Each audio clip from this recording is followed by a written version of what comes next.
ating lahat. Ang kalakasan at kapayapaan ng Diyos ay patuloy na magumapaw sa inyong buhay, sa inyong tahanan at sa inyong pamilya. Bago po tayo mag-aral ng salita ng Diyos, isang short prayer lang po muna. Tayo yumuko at tayo manalangin. Makapangyarihang Diyos at aming Ama, we ask that you would anoint your messenger at i-bless mo ngayon po ang iyong mensahe. Let your word become our food, our strength, and our medicine.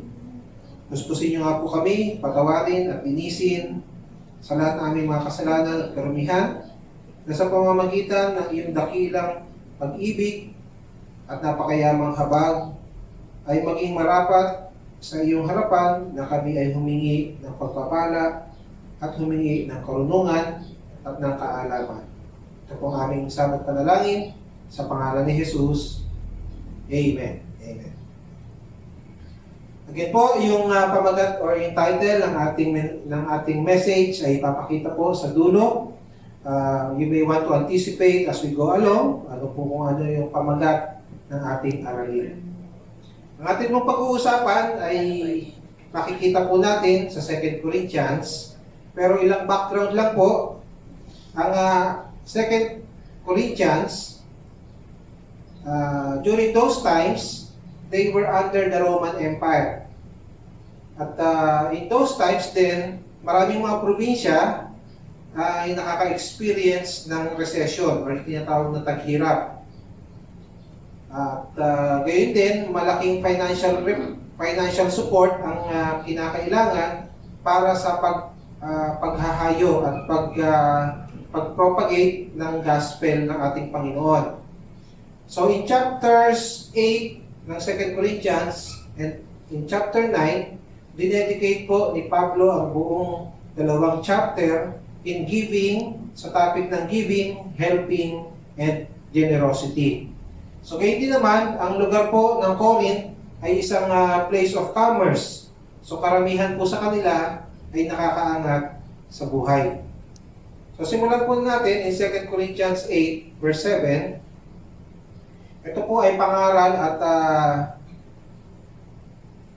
ni Pablo sa mga church or sa mga miyembro, sa mga mananampalataya sa Corinto. But as you excel in everything, in faith, in speech, in knowledge, in complete earnestness, and in your love for us, see that you also excel in the grace of giving. Ito po ay reminder ni Pablo na silang mananampalataya sa Corinto, they are excellent in giving, they are excellent in help, they are excellent in preaching, they are excellent in love, they are excellent in many things. Pero kinapo sila sa isang bagay, sa area ng giving, sa area ng helping. Kaya nga, naging example ni Pablo in 2 Corinthians chapter 8 verse 2, ang naging example niya yung church ng Macedonia. Sabi nga ng scripture, sila ay dumaraan that time sa matinding kahirapan. Pero bukas ang kanilang palad sa pagbibigay at sa pagtulong. Sabi pa nga in verse 3 ng 2 Corinthians chapter 8, nagkaloob sila higit sa kanilang makakayanan. Wow! Kaya proud ho si Pablo sa church ng Macedonia. So in-encourage niya rin, hinamon niya rin ang church ng Corinth, be excellent kayo sa maraming bagay, maging excellent din kayo sa pagbibigay. Para praising, kayo nga mas nakakaangat sa buhay, dapat kayo mas nangunguna sa pagbibigay. So parang ganun ho, yung sinasabi ni Pablo sa mga miyembro ng church ng Corinth. So in 2 Corinthians chapter 9 verse 8, sabi po dito, magagawa ng Diyos na pasaganahin kayo sa lahat ng bagay, higit pa sa inyong pangangailangan, upang may magamit kayo sa pagkakawang-gawa. Actually, ikatlong beses na ho natin itong pag-aaralan, itong verse na ito. Pero review lang po, makikita po natin sa verse na ito, tignan po natin maigi, himay-himayin po natin ng konti. Unang hong sinabi diyan, magagawa ng Diyos. Pakisabi ho, magagawa ng Diyos. Di ba sabi ng Bible, walang imposible sa Panginoon. There is nothing impossible for God. Kasi ang Diyos natin, He is the Almighty God, siya ay makapangyarihan, siya ang Diyos ng himala. So, unang magagawa ng Diyos, ang alin? Magagawa ng Diyos na pasaganahin kayo. Pasaganahin ka, pasaganahin ako, pasaganahin tayong lahat. Kaya yan ng Lord. Pasaganahin saan? Sabi diyan, sa lahat ng bagay. So, hindi lang sa area ng finances tayo kayang pasaganahin ni Lord, maging sa ating kalusugan, sa ating relationship, in every aspect of our lives, pwede ho tayong pasaganahin ng Diyos. Gano'ng kadami? Then, sabi mo ng verse na yan, higit pa sa ating pangangailangan. Wow! Higit pa sa ating pangangailangan. Pero anong purpose ni Lord? Kasi sabi nga, our God is a God of purpose. Bakit gusto niya tayong pasaganahin? Upang may magamit kayo sa pagkakawang gawa. Okay? Para may magamit tayo sa pagtulong sa mga nangangailangan. So kaya nga, kung ang heart ho natin ay nasa pagtulong, kung meron ho tayong love sa pagkalinga or sa pag-abot sa mga nangangailangan, kung ang puso natin ay mapagkawang gawa at mapagbigay, mga kapatid, hindi ho malayo sa atin ang pagpapala ng Panginoon. Okay, then the next verse, 2 Corinthians 9 verse 9. Tulad ng nasusulat, siya ay masaganang nagbibigay sa mga dukha, ang kanyang kabutihan ay walang hanggan. So kinote ho ni Pablo yung nasa Psalm 112. Kung titignan nyo yung Psalm 112, yung unang bahagi ho niya, yung ilang mga unang mga verses ho niyan, it's talking about wealth, righteousness, and generosity. Ang sabi ho ng awit na ang mga taong matulungin, mga taong mapagkawang gawa ay pararangalan ng Diyos. Wow. So kinote po ni Pablo yung message from Psalm 112. Then ito ang ating main verse, 2 Corinthians 9 verse 10. Pakisundan na lang ho. Sabay-sabay mo nating basahin. Ang Diyos na nagbibigay ng binhing ihahasik at tinapay na makakain, ang siya ring magbibigay at magpaparami ng inyong binhi upang mamunga ng sagana ang inyong kabutihang loob. Yan. Question po. Marami tayong question sa buong lesson na ito. Unang question. Paano ho tayo tinuturing ng Panginoon sa verse na ito? Ano ho ang tingin sa atin ni Lord sa verse na ito? Ang sagot po, tayo ay tinuturing ng mga tagapaghasik. Tagapagtanim. Sa English ho, sower. Pakisabi ho sa ating katabi, sabi ni Lord, tagapagtanim ka. So kung titignan po natin yung verse na yan, meron hong dalawang personality. Yan ho sa loob ng verse. Una ho ang Diyos, pangalawa ho tayo bilang mananampalataya. Meron yung dalawang activities. Yung nagbibigay, si Lord po yun, at yung nagtatanim, tayo naman yun. At meron ding dalawa na ibinibigay si Lord. Yung binhi o yung buto para itanim, at yun namang tinapay para kainin. So reminder lang po, ang pinag-uusapan natin sa verse nito, when we talk about yung buto or yung seed, ay hindi ho yung literal na tinatanim sa bukid. Ang buong 2 Corinthians chapter 8 and chapter 9 ay patungkol po sa pagbibigay, sa pagkakawang gawa, sa pagtulong. It's about giving, helping, and generosity. So yung seed ho tinatanim mo dyan, ang ibig sabihin yung pagtulong. Yung financial help na pinagkakaloobin po natin.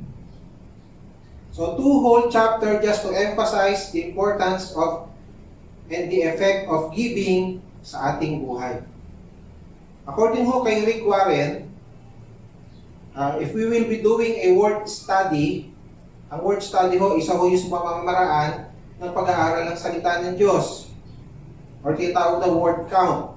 Ilang beses inulit ang salita ang isang salita sa isang sentence, or sa isang paragraph, or sa isang chapter, or sa buong Bible.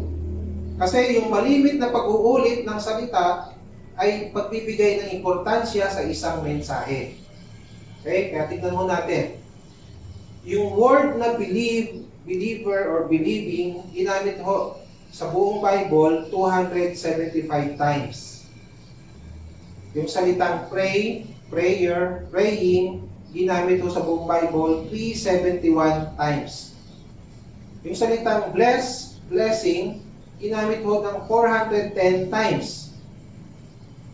Yung word na love, lover, loving, ginamit ho 714 times. And yung salitang give, giving, ginamit ho sa buong Bible simula sa Old Testament hanggang sa New Testament ng 2,162 times. So yung give at giving ay ginamit ng 3 beses ng mas marami kaysa dun sa word na love. Ang ibig kong sabihin, gayon na lang ang pagpapahalaga ng Diyos sa pagtulong at sa pagbibigay. Actually, ang pinakamabigat na ebidensya ho ng love ay giving. Okay, ho? So marami ho tayong naririnig ng mga preacher na nagsasabi sila na pwede ka daw magbigay ng walang pag-ibig, pero hindi ka pwedeng umibig nang hindi ka nagbibigay. So ang ebidensya daw ho, o isang mabigat na ebidensya ng nagmamahal ay ang pagbibigay. 2 Corinthians 9 verse 10. Ito yung main verse natin, balikan mo natin. Ang Diyos na nagbibigay ng binhi na ihasik at tinapay na makakain. Ano ibibigay ni Lord? Binhi at tinapay. Sabihin mo natin, binhi, tinapay. Another question. Bakit kaya hindi na-arrange ang verse na, itong verse na ito ng ganito? Ang Diyos na nagbibigay ng tinapay na makakain at binhi na ihasik. Bakit hindi kaya nauna yung tinapay at sumunod yung binhi? Ano ho inuna ni Lord? Ano ho priority ni Lord? So, mas matimbang sa Panginoon yung pagtatanim, yung pagbibigay. Pastor, kung ang natanggap ko lang halos eksakto lang sa pangangailangan namin, magtatanim pa, Pastor? Kulang na nga sa gastusin? Nabibiro kayo, Pastor? Isa na, may nagtanong sa akin ng ganyan. Malamang ho, marami ho sa atin ay narinig na yung isang kuntiman na pamagat ho yata nun, magtanim ay hindi biro. Bakit daw ho? Bakit ang magtanim ay hindi biro? Kasi maghapong nakayuko. Same is true with our finances. Lalo na kapag ang sweldo ay eksakto lang sa iyong gastusin, ang hirap pong magbigay.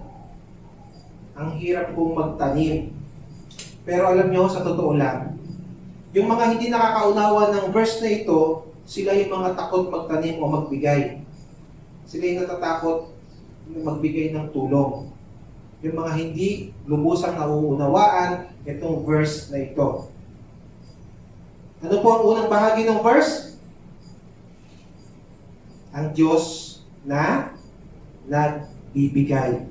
In English, sabi ko dyan, the God who supplies. Ang God who nagsusupply, ang God who nagbibigay. So kung ang Diyos ang nagsusupply, kung ang Diyos ang nagbibigay, ano kakatakot mo sa pagbibigay? Tama ho ba? Make sense ho ba yung tanong? Another question. Kung sakali bang sa iyong pagbibigay, mawalan ka o maubusan ka, magsusupply pa ba si Lord sa'yo? Yes. Diba? Sabi nga dyan, ang Diyos na nagbibigay. Kaya nga yung 2 Corinthians chapter 9 verse 8, balikan lang natin, sabi doon, magagawa ng Diyos ang alin? Pasaganahin ka, higit sa iyong pangangailangan, upang may magamit ka sa pagkakawang gawa. Kaya ka ni Lord na pasaganahin. Hindi ka magkukulang. Okay, huwag ka matakot magkulang. Another question. Posible po kaya na yung tinapay na ibinigay ay kinain at pagkatapos yung buto na dapat itanim ay kinain din? Ang sagot mo, yes. Kaya nga pinapangaral ni Pablo itong verse na ito sa mga believers sa Corinto. Remember ho, yung lesson mo natin 2 weeks ago, why God permits testing sa ating buhay.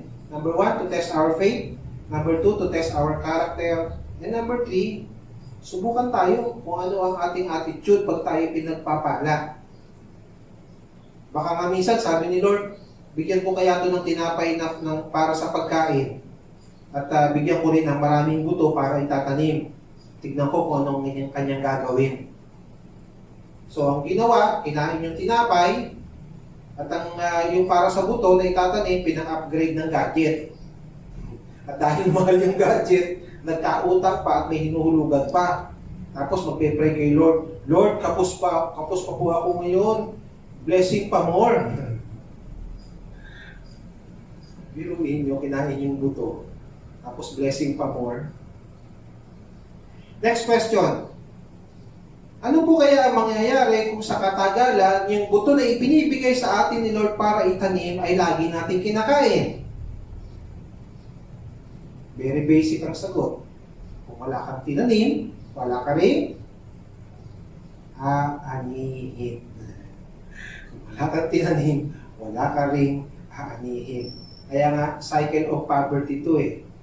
Kung provide si Lord ng binhi para itanim sa iyo, pati yung binhi, yung pagtanim, kinakain natin.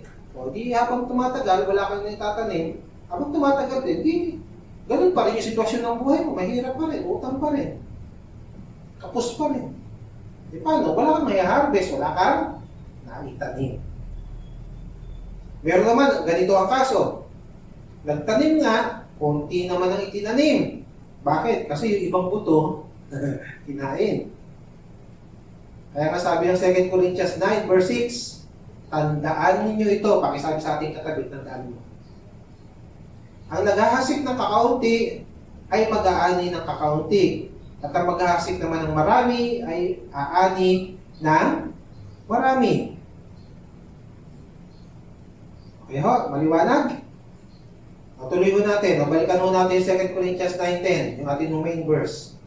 So ang Diyos na nagbibigay, so hindi ko siya kinakapos at hindi ho siya late pag nagbibigay. Ang Diyos na nagbibigay ng alin daw ho? Binhing ihasik at tinapay na makakain. Ay siya ring magbibigay at magpaparami ng inyong binhi. Wow, ang ganda. Ganito lang ho yan. Pagkatapos kang bigyan ni Lord ng tinapay para kainin at binhi para itanim o ihasik, magbibigay uli si Lord at pararamihin niya ang alin? Ang tinapay o yung buto? Sabi diyan, pararamihin ulit ni Lord yung binhi. Okay? Para mas marami kang maitanim. Meaning, habang ikaw ay nagtatanim, mas lalong paparamihin ni Lord ang iyong binhi. The more that God will bless you when you are giving. Kaya nga, tanong ko ulit, ano ang nakakatakot sa pagtatanim? Ilan po kaya sa atin ang nananalangin ng ganito? Lord, magkaroon po ako ng sariling bahay at lupa. Lord, magkaroon po kami ng negosyo. Magkaroon po ako ng sasakyan. Lord, nagpe-pray po ako ng pangkuleyo ng ating mga anak. Well, kung pagdating ho ng araw, gusto nating umani, simulan na nating isipin ngayon yung pagtatanim. Ito ho ay quote ni Dr. Robert Schuller. Sabi niya, you can count the seeds in an apple, but you cannot count the apples in a seed. Parang ganito lang ho yan. Kung sakaling itest ka ni Lord, bigyan ka ng isang mansanas. So, merong buto, halimbawa, yung isang mansanas, merong 5 buto. So, kakainin mo yung mansanas, yung buto, huwag mo kakainin. Itatanim mo rin, di ba? So, ilan yung naitanim? 5 buto ng mansanas. Okay. Then, hindi po kaagad tayo aani. Kasi 5 taon pa yan bago lumaki yung puno at mamunga. Pakisabi sa ating katabi, hindi agad mamumunga. Baka gusto pagtanim natin ngayon, next month, meron tayong bunga, no? O next week. So, after 5 years, ilan mo yung tinanim? 5. So, ilang puno lahat yun? 5 puno. Galing sa isang mansanas. So, 5 puno, namunga halimbawa ng tagwa 100 na apple. So, ilan lahat na yung apple? 500 apples. O, yung 500 apples, may tagli 5 buto. Ilan na lahat ng total? Kaya ayoko ng math eh. Meron na ulit tayong 2,500 seeds. Saan nanggaling yung 2,500 seeds? Doon sa 5 butong itinanim mo noong araw, 5 years ago. Tama? So meron ka ng 2,500 seeds para ihasik. Meron ka pang 500 mansanas para sa pagkain. Unang taon pa lang yun. Then every year, mamumunga ng ganun yun. So kung yung 2,500 na seeds o buto ay tinanim ko, after 5 years, ilan na lahat yung puno ko? 2,505. Siyempre, kasama yung unang 5 puno. Diba? Eh kung namunga siya ng tagwa 100 ulit na apples, 200, nagkaroon na calculator. 250,500 apples. Question, kaya mo bang kainin lahat yun? 250,500 na apples? Hindi, kaya ibibenta mo yun. And after a few years more, may pambili ka na ng pangarap mong sasakyan o bahay at lupa. Diba? So yung 250,500 apples, then times 5 seeds ulit, equals 1.25 million seeds. So kayo na po mag-compute kung ilang apples ulit ang mabubunga ulit doon after another 5 years. Kaya masabi ulit ng verse 10, kapag naghasik ka, lalong pararamihin ni Lord ang iyong binhi.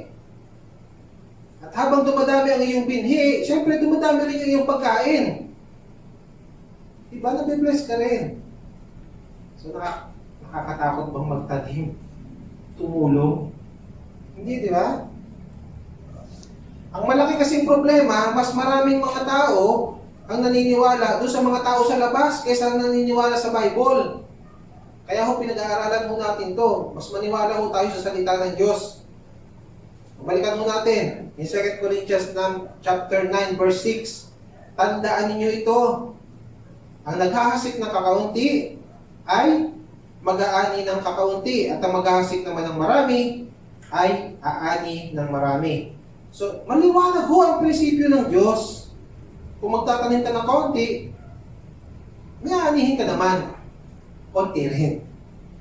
Huwag kang maghanap ng bongacious na harvest kasi konti lang tinanim mo, no?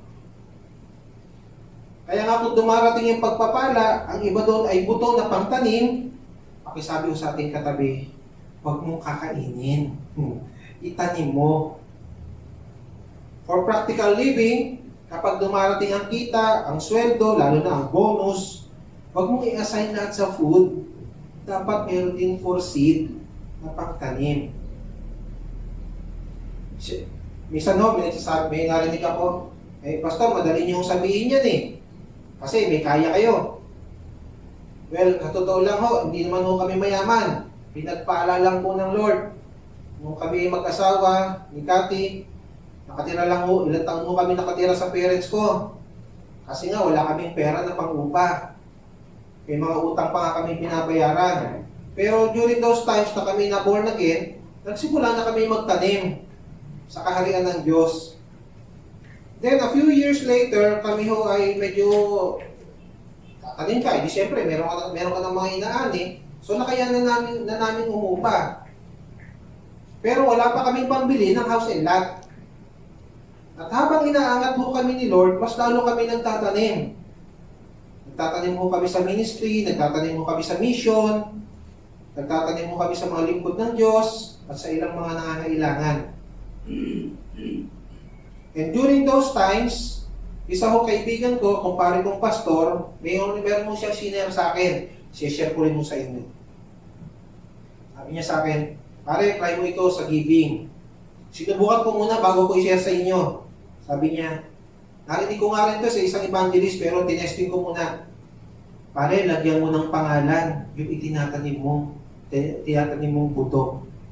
So sinubukan ko. During those times, ang pangarap ko isang sasakyang AUV. No, tinitignan ko mga Mitsubishi Adventure o kaya Toyota Revo. Sabi ko, gusto ko yun. Pero wala akong pambili ng sasakyan. Kahit ng motorsiklo, hindi ako makabili. Pero meron akong buto na pangtanim. So kapag nabibigay na ako sa gawain ng Panginoon, sabi ko, Lord, tanim po ito para sa sasakyan. Lord, ito po yung aking seed offering para sa sasakyan. So, sabi ko kay Lord, para sa sasakyan. Okay, buto para sa sasakyan. In 2004 po, binigyan ako ng company ng isang Mitsubishi Adventure.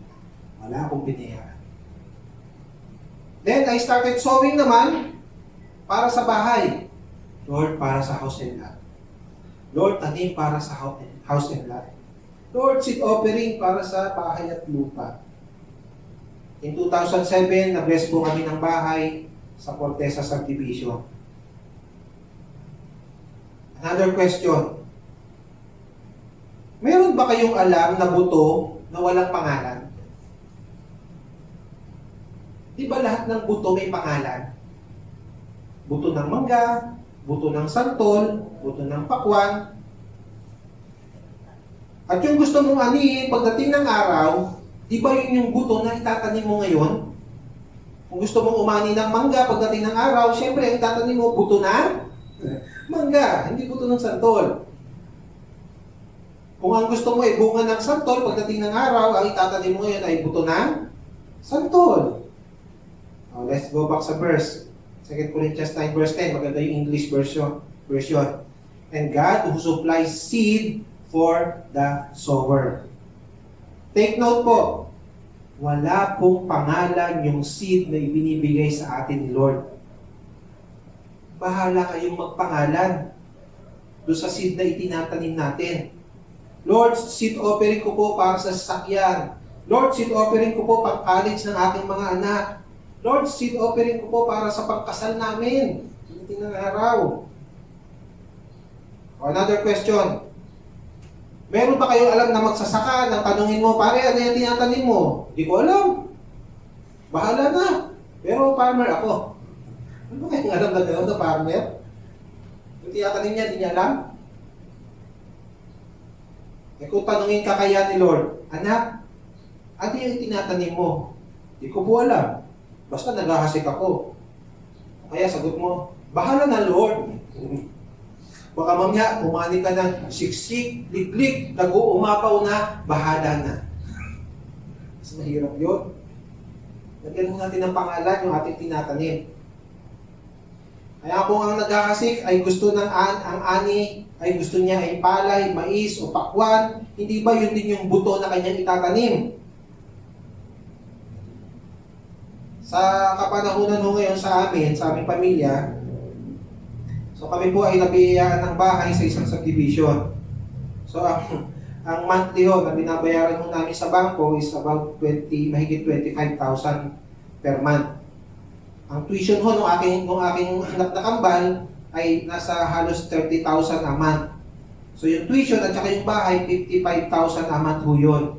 Wala pa dun yung baon, wala pa yung pagkain namin, wala pa yung electricity, wala pa yung water, at yung iba pang mga gastusin. Abay, kung ang sweldo ko lang ay 20,000 to 30,000 per month, ay wala. Makabalik na lang ako sa pag-aartista.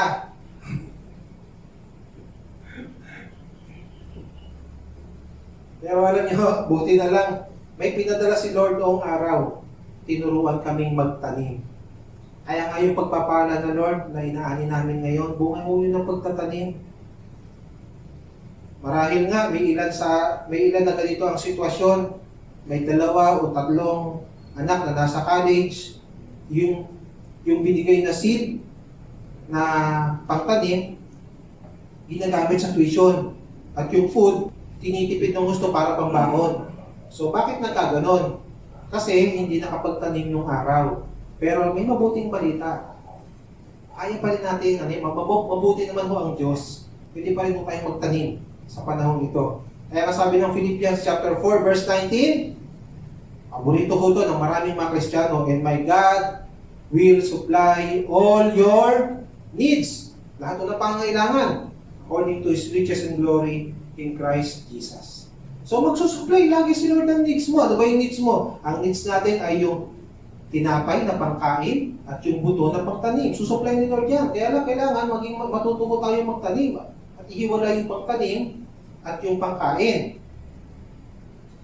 So ang binibigay ho, ang sinusupply ho sa atin ni Lord, bread for food, seed for sowing. Kaya lang kung kinakain mo natin yung seed, pagdating ng araw, huwag po tayong magtaka kung bakit lagi po tayong kapos. Sa mga kabataan or mga young adults, this is the best time to sow your seed.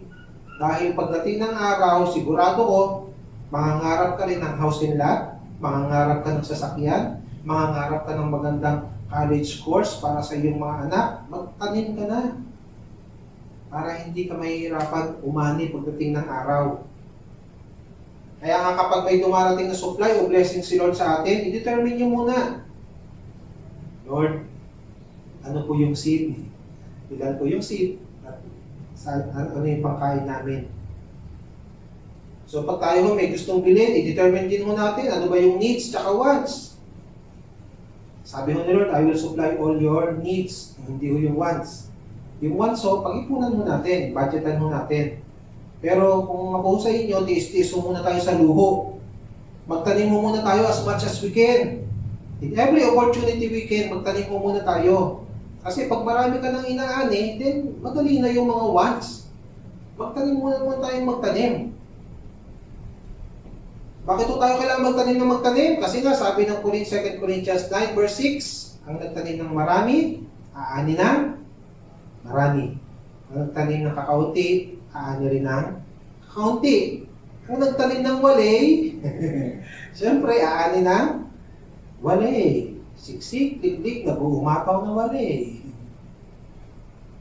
Sabi mo ng Job chapter 34 verse 11, ginagantimpalaan ng Diyos ang tao ayon sa gawa.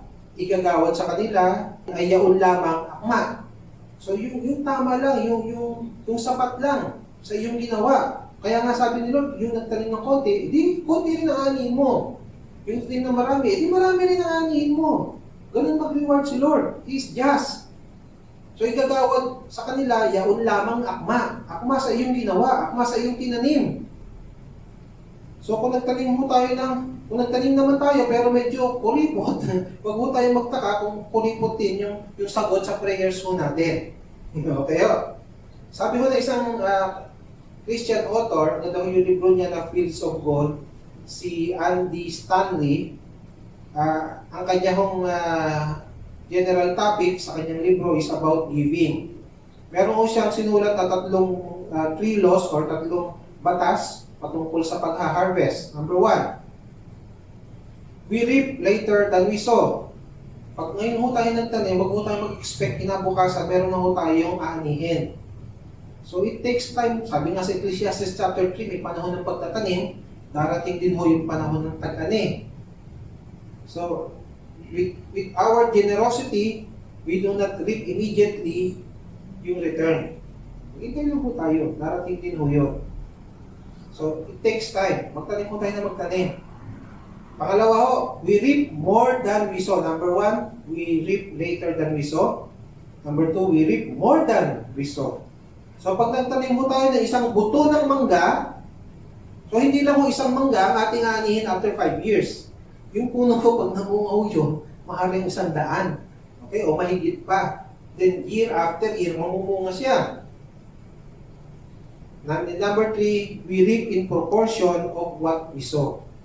So, maaari ho yung isang mangga, nakagawa ng isang puno, maaari ho ang ani ho nun ay 5 kain, pero huwag kayo mag-expect ng isang truck na na ani. Kasi proportionate lang ho yung ilang kain sa isang puno.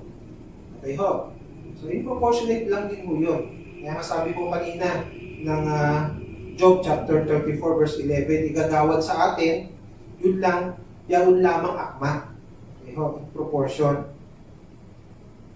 So as a conclusion, in 2 Corinthians chapter 9 verse 7, magbigay ang bawat isa ayon sa ipinasya ng kanyang puso, maluwag sa loob at di napipilitan lamang, sapagkat iniibig ng Diyos ang nagbibigay na masaya.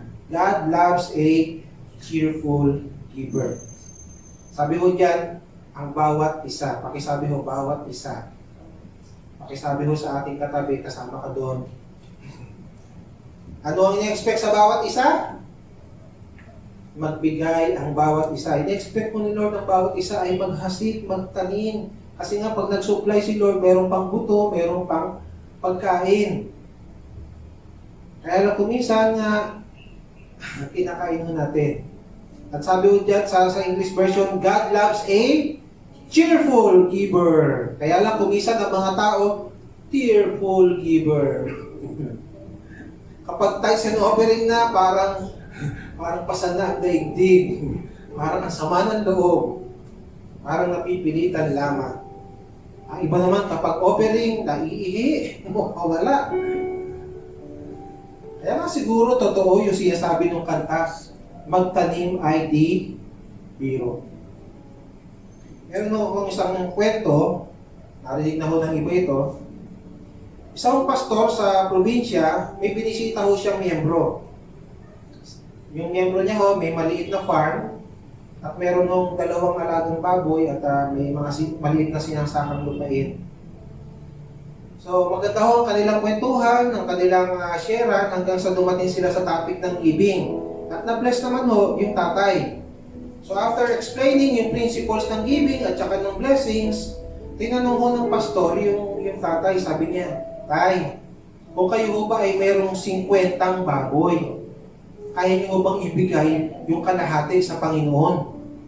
Walang pasubali, sumagot yung tatay, sabi niya, di po ako magdadalawang isip. Kalahati po, bibigay ko kay Lord. Sabi ulit ng pastor, kung meron po kayong 10 baboy, kaya niyo bang ibigay ang kalahati para sa gawain ng Diyos? Sabi ulit ng tatay, Pastor, wala akong problema. 5, bibigay ko agad sa Panginoon. Tinignan mo ulit siya ng pastor, sabi sa kanya, Tatay, tinapit ang balikat, Tatay, kung kayo ho ay may 2 baboy, yung isa ho ba kaya nyo ibigay sa Panginoon? Tinignan mo siya ng tatay, ng malalim, at tapos huminga. Sabi ng tatay, Pastor, wala akong ganyanan. Alam niyo namang 2 yung aking baboy. Alam niyo namang 2 yung aking baboy. Sabi ho ng isang unknown author, when we give, we invite God's involvement in our finances. Ibig sabihin, giving is an invitation to our God for Him to get involved in our needs, for our God to get involved with our work, for our God to get involved with our business. Ang pagbibigay mo natin, ang pagtatanim mo natin, isang invitation kay Lord yan, na siya ay gagawa, kikilos, titingin, makikialam sa ating financial life, sa ating mga trabaho, sa ating negosyo. Amen? So, wag mo mga kapatid, wag mo tayong matakot magbigay. Wag mo tayong matakot magtanim. Ako ho, subok po na ho namin sa buhay ho namin. Hindi ho kami mayaman ng araw. Napagpala lang ho ngayon. Dahil do, nagtanim po kami. So, challenge ko po sa bawat isang nakikinig, wag po kayong matakot magtanim, lalo na kung para sa Panginoon. Dahil sabi ng Bible, ang Diyos na nangako ay tapat. So, ang title ho ng ating topic for today, magtanim ay di biro. Sige, bago tayo manalangin, tayo muna yung tumayo at tayo aawit.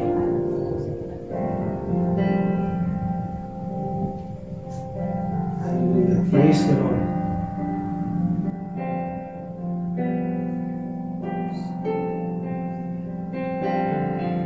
Sumpilisay ang aking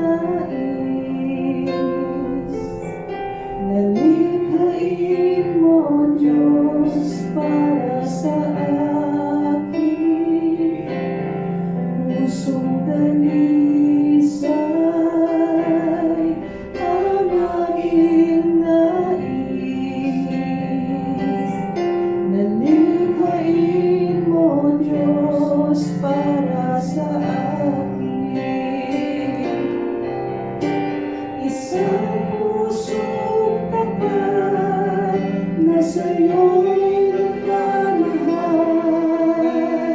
Isang pusong sa'yo'y walang alinlangan. Isang pusong itinitibo na ika'y marangalan. Ano ko'y papupuri sa'yo lamang, Jesus. Isang pusong tapat na sa'yo'y nagmamahal. Isang pusong sa'yo'y walang alinlangan. Isang pusong itinitibo na ika'y marangalan. Ako ko'y pagpupuri sa'yo lamang, Jesus. Tayo po lahat ay yumuko, tayo manalangin.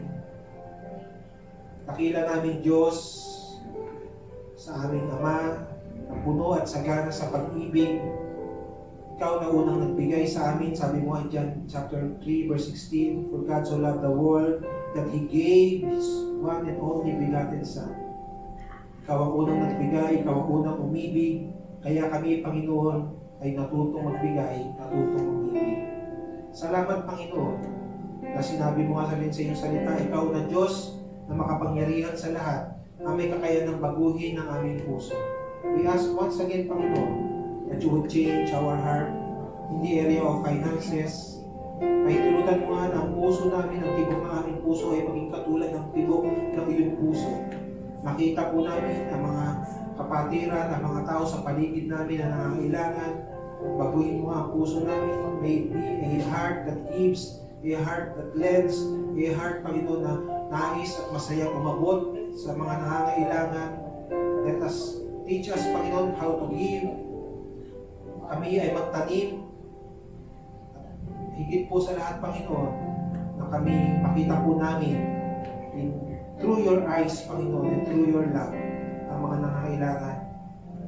At dapat abutin ng aming pagtulong na nagmumula rin, dakilang Diyos, sa iyo. Pasaganahin mo nga po ang gawa ng aming pagbibigay. Kaya din, Panginoon, pasaganahin mo nga rin po ang aming pamilya. I also declare in the name of Jesus an open heaven, declaring your mighty blessings, the blessings of health, the blessing of wealth, the blessing of favor, your blessing of security and protection sa buhay ng bawat isang nakikinig, sa bawat tahanan, sa bawat pamilya. Pagpalain mo nga rin po ang bansang Pilipinas, ang aming bayan, ang aming gobyerno, ang aming presidente at lahat ng namumuno sa aming bansa. Pagpalain mo ang bawat isa. Isa pa muli, sa iyo ang lahat ng papuri, sa iyo ang lahat ng kalwalhatian, sa iyo ang lahat ng karangalan. Salamat, Panginoon, sa iyong magandang mensahe. Sa iyo, minsan pa muli, Panginoon, ang kataas-taas ang pasasalamat. In Jesus' name we pray. Amen. Amen. God bless po and see you again next week. Praise the Lord! Minsan pa nga po nating alayan ang ating mga papuri, ang ating Diyos sa buhay. Hallelujah!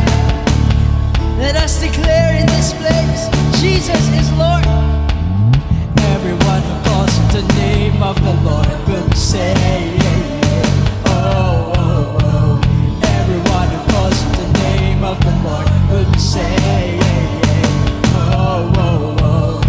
Everyone who calls the name of the Lord will be saved. Oh, oh, oh. Everyone who calls the name of the Lord will be saved. Will be saved. With our lips we declare, with our hearts we believe, Jesus is Lord. With our lips we declare, with our hearts we believe, Jesus is Lord. With our lips we declare, with our hearts we believe, Jesus is Lord. Jesus is Lord of all.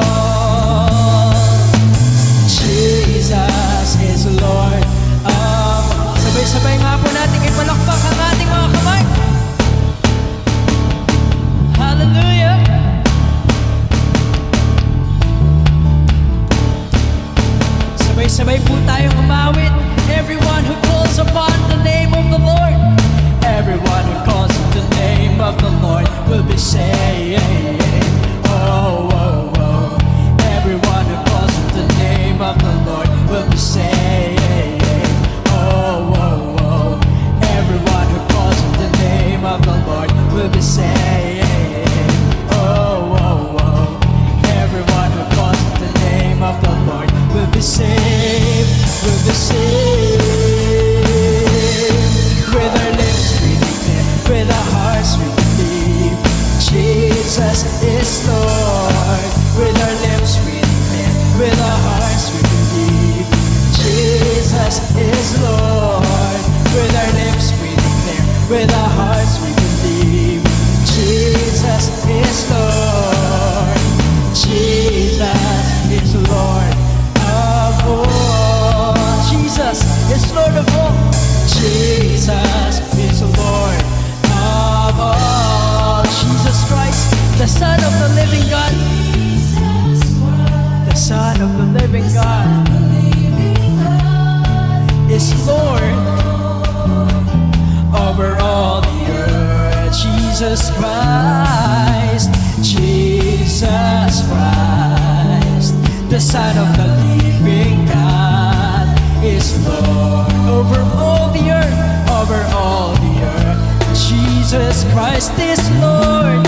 Jesus Christ, the Son of the living God is Lord over all the earth. Hallelujah, praise the Lord. With our lips we declare, with our hearts we believe, Jesus is Lord. With our lips we declare, with our hearts we believe, Jesus is Lord. With our lips we declare, with our hearts we believe,